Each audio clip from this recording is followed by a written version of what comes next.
بسم الله الرحمن الرحيم اقرأ باسم ربك الذي خلق خلق الإنسان من علق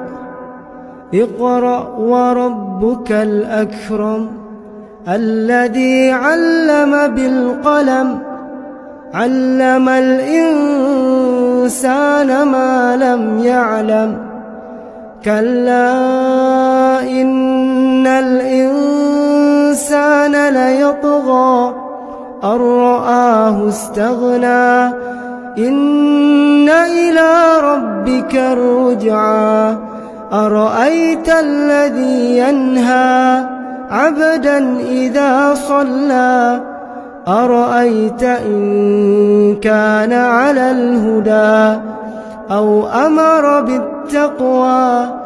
أرأيت إن كذب وتولى ألم يعلم بأن الله يرى كلا لئن لم ينته لنسفعا بالناصية ناصية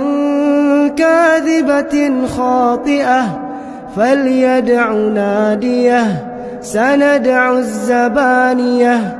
كلا لا تطعه واسجد واقترب